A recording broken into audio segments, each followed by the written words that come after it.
Средното училиште на град Скопје Марија Кири-Склодовска, струки што се потребни на пазарот на трудот. Колешката Силвана Бојчева беше таму и ни подготви 7 минути прекрасен материјал.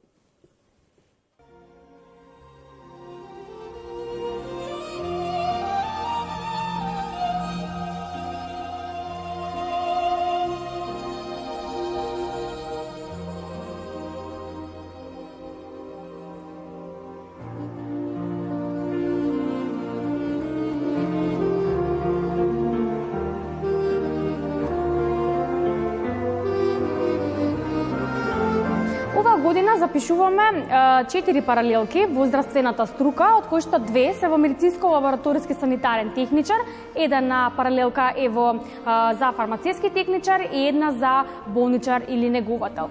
Кои се работните задачи на фармацевскиот техничар? Работните задачи се да издава лекови во аптека. Ние имаме склучено меморандуми со сите аптеки на ниво на градот Скопје, подосна да дава совети за самите диетски режими, да дава совети за козметика, но и да учествува директно во процесот на создавање на лекови. Морам да напоменам дека во првата година се изучува општо медицински предмети, а подосна во втора, трета и четврта година навлегуваме темелно кон гранките и на самата фармација. Тука учениците во трета и четврта година имаат исто идентичен предмет, учење преку работа кај работодавач и одат во аптеките или во некои фармацевски компании и преку лето исто така имаме феријална пракса каде што се оди 20 работни дена и каде што сето тоа што го виделе во теорија го гледаат во практична настава. Водат дневници и нели ги запишуваат сите работи кои што ги сработиле во тој ден.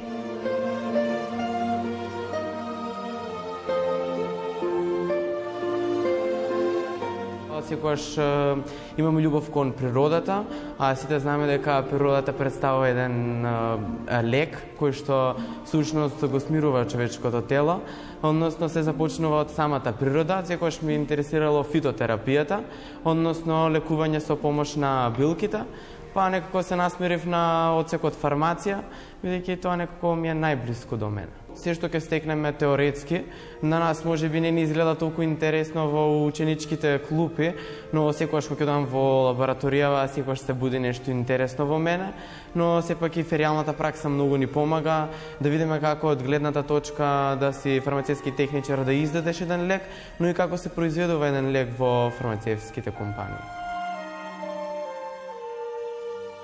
Желбата имам уште од мала, некако таа работа ми исполнува, сакам да се пронајдам и во производството за лекови, таму да видам како би било. Практичната настава многу повеќе помага за разлика од теоријата. За теоријата некој степен сме воведени, а со практичната настава повеќе, благодарение на нашите професори и ментори, се доближуваме и се поврзуваме со работите за да стекнеме поголемо искуство.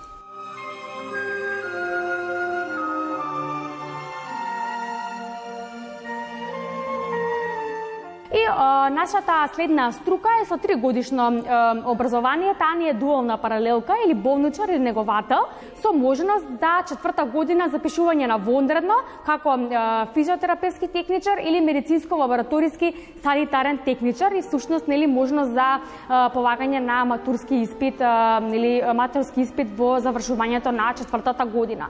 Кои се работните задачи на болничарот или негователот? Најпрви нега и грижа на самиот пациент. Во нашата школа имаме болнички кревет со пациент во кој што се извршуваат сите манипулации, сите движења на пациентот, дали пациентот е во лежачка или седечка положба, дали креветот, местењето, бидејќи тоа е или посебни лекции, посебна наука, дали креветот е отворен или затворен и така натака. Исто така се дава се помага на пациентите во однос на исхраната, во однос на личната хигиена и така натака.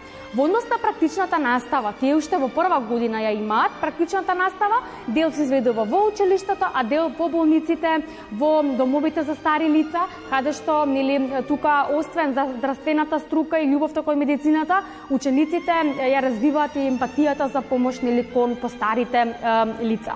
Нашите ученици се спремни да излезат на пазарот на трудот, Така да со завршувањето на 4-годишното стручно образование се директно можат да се вработат во некој од лабораториите, во болница, во аптека, во некој дом за стари лица.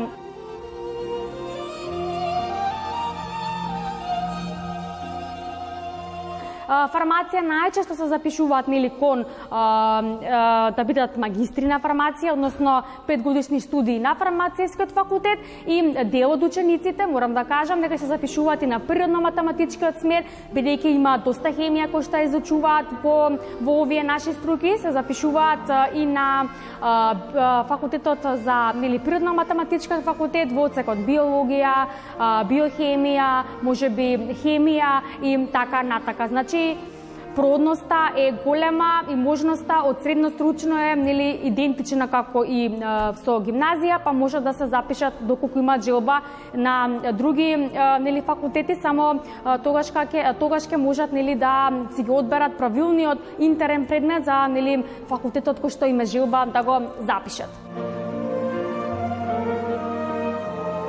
Јас се гледам понатака на фармацевскиот факултет, сакам таму да го продолжам моето образование. Секако не имаме и по нашето средно образование одма работа, но сакам да го продолжам таму.